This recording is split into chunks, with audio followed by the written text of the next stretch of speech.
you, all the Leviathan guys.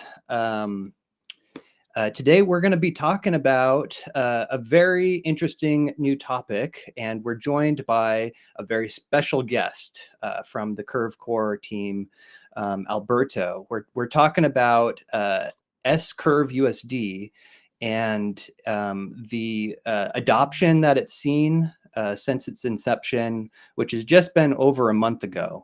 So it was first deployed in the beginning of November, but I think it was a little bit later after it had been deployed that it actually started receiving fees. So somewhere around the middle of November, it started taking off, and here we are today, where we can make observations about the first month of scrvUSD, and we can make projections about what's coming next and what this means for Curve protocol and scrvUSD generally going forward.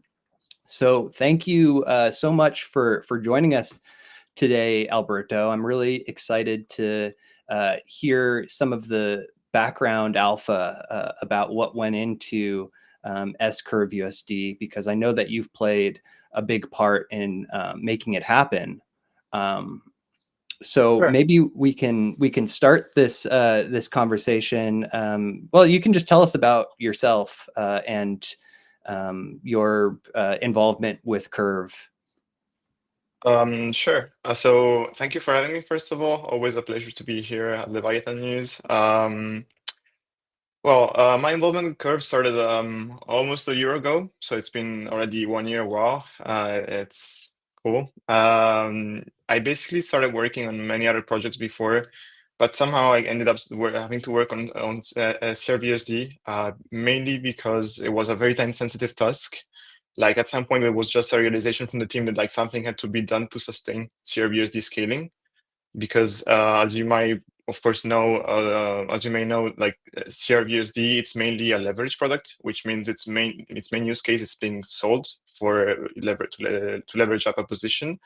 This, of course, create issues because a stable coin, we cannot just hard code the peg to one, which is basically why we have to take measures to make sure that the market forces go in the direction we want, that is maintaining the price around $1.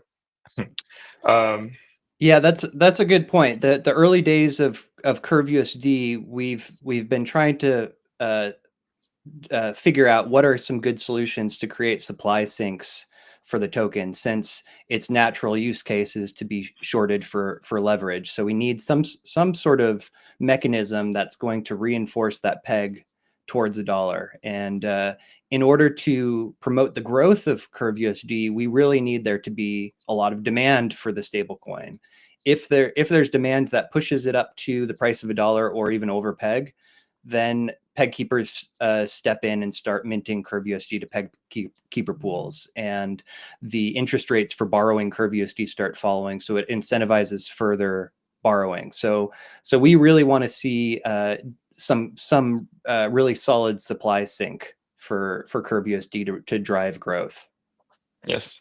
Absolutely. So in a way, scrvUSD was trying to give an official answer from Curve about this.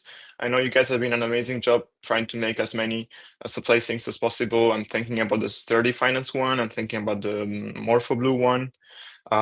Many places where you could just deposit scrvUSD and earn some passive yield, which of course would increase the attractiveness. On our side, to some extent, LlamaLand is also a supply sink. But somehow that wasn't enough, because we just wanted a simple product which could basically scrvUSD was supposed to play multiple roles, and it actually plays multiple roles. It's not just a supply sink, it's also a way to incentivize pools. So maybe actually we can start with the backstory of why scrvUSD in the first place.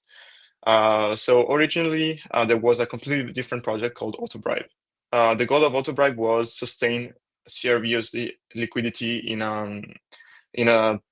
basically in an automated way. So the idea is simple.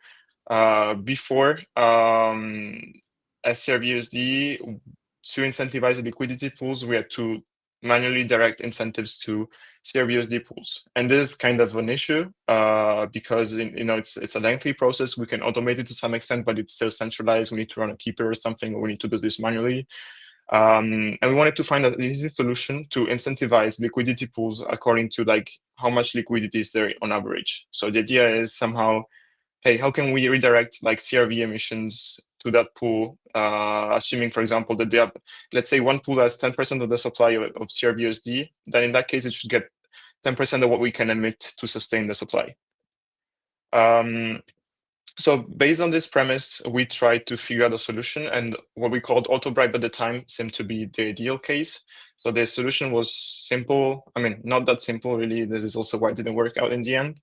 But the solution was somehow figure out what is the moving average of the liquidity in each scrvUSD pool, and without asking any question, we would just incentivize those pools, and this would through bribes, through voting incentives.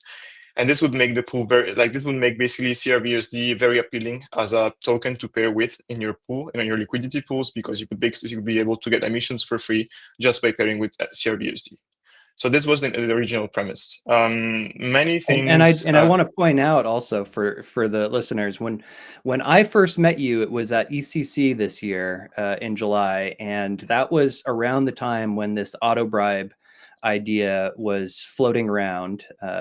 You were discussing it with some other Curve team members, and it was a captivating idea to me when you were explaining the concept to me, because I mean, from our perspective, we're thinking like, okay, so in order for CurveUSD to operate properly in all expected scenarios, if say you have an adverse extreme market shock and liquidations need to happen, it's going to create a lot of demand for CurveUSD to facilitate those liquidations, and you need liquid pools in order to do that. And the peg keeper pools are kind of the primary market for CurveUSD to enter circulation programmatically through the peg keepers.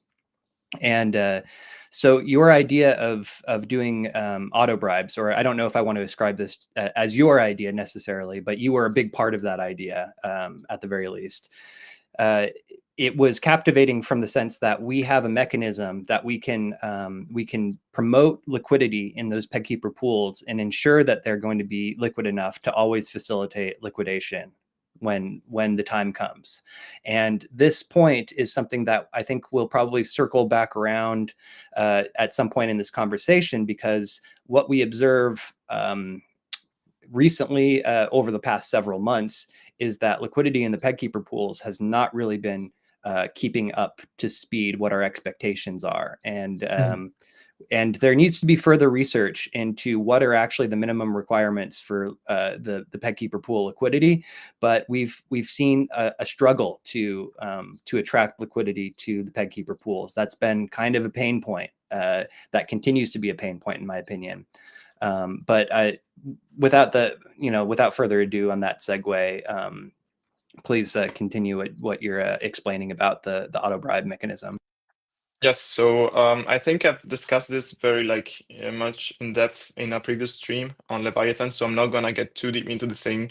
But let's just say auto bribe had some systemic implications which would have altered the equilibrium between all the different liquid lockers for CRV, which meant somehow this, alongside with a really hard project to execute in a decentralized way, and other reasons also led to us deciding not to proceed further with the auto bribe project and to use a more elegant solution, which is actually scrvUSD. Why do I want to say that this is a more elegant solution? Because the idea is very simple. We first of all create a new supply sink, which is a savings vault in the same fashion as SDAI, SUSDS, basically the same thing. Always liquid, always redeemable one-to-one. No lockup period. Nothing is done with your money. You just get basically a money stream for free. So this was the simple, very simple idea. So it's super cheap to deposit, super cheap to withdraw. But just why this is useful? It's also because this is a perfect asset to use to pair within liquidity pools. And by doing this, we are almost replicating the same effect as auto bribe. Because before with auto bribe, we would have had to like look at the pools, figure out the percentages, and then like allocate emissions somehow through voting incentives. And with this approach, you basically get this for free in an automated and decentralized way, because as long as you pair with scrvUSD, it just works. You get yield. Like half of the pool will contain, roughly half of the pool will contain scrvUSD, which means you get half of the yield coming from scrvUSD. And I think this is a great solution which anyone can adopt. So if you're considering doing a liquidity pool with scrvUSD, please use scrvUSD. This is the bottom line.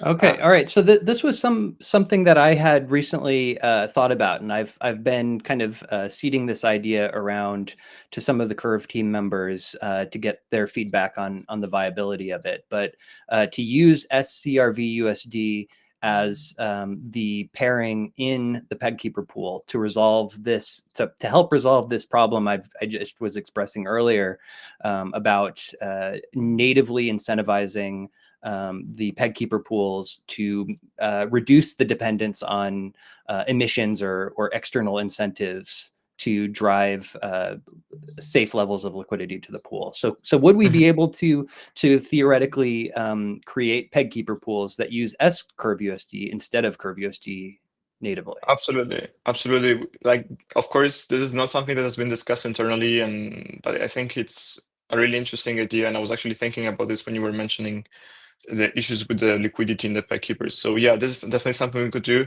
It would not be something we could do basically right now, because I think it needs some implementation for the PegKeepers to support scrvUSD. But I think it would be pretty doable, and maybe also like the ideal solution to sustain liquidity in the PegKeepers.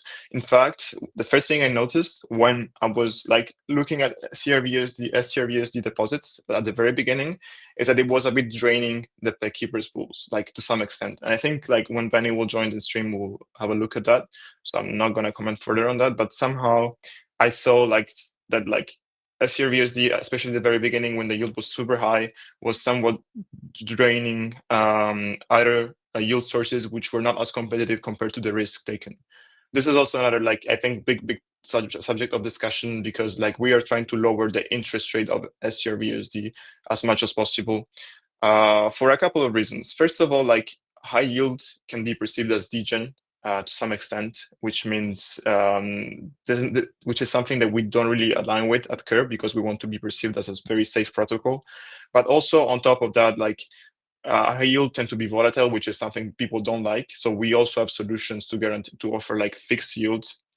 And also, actually, this is a very interesting point to touch on. That is, high yield are also an issue because they allow you to do arbitrage on the interest rate paid by the borrowers, which is actually the least ideal scenario for scrvUSD.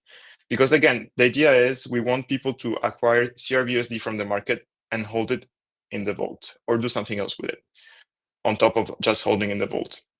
The thing is, if we have, I don't know, 50% interest rate on scrvUSD, and borrowing scrvUSD costs only 10%, that's not a good thing, because people can arbitrage and they don't have to buy from the market, but they can just mint scrvUSD into existence and like do this sort of arbitrage. So the lowest we get with the APY, the better, in the sense that like it becomes a more stable product, a more mature product, which actually serves its purpose, which is a very safe yield for people that want to buy scrvUSD from the market and just decide to hold it.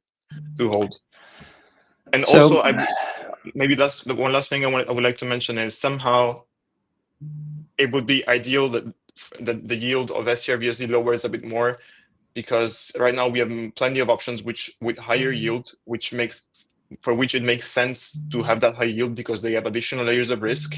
And right now they're not very competitive, because you basically get scrvUSD yield without LPing, without any extra deposit, which has a competitive yield to the point where like if you had to choose between like, I don't know, LPing into a pool and scrvUSD, you would always pick scrvUSD, because for less risk you get the same APY. So we absolutely want the APY to go down in a way. So, Alberto, I really want to continue talking about this. I think that the scrvUSD is extremely important. We've got some problem that Apparently there's been a conflict in scheduling. This has never happened before since we've been commandeering these streams, but today apparently Leviathan stream is double booked, and there's a panel with a whole bunch of people who are trying to come on stream right now. And so we're gonna have to, I guess, reschedule and try to come back and really dig into this more. I want to talk more specifically about what we actually are observing with the usage of scrvUSD, not just the theory behind it, although it's the foundation of this talk is really to talk about how does it work, what are the mechanics, and what is the purpose trying to achieve. But we're going to have to come back with all the guys and discuss this again. I'm really sorry. No worries. We'll be for next time. Yeah. So yeah, we'll try to reconvene. Maybe we can do it today. We'll see what we can do. We'll just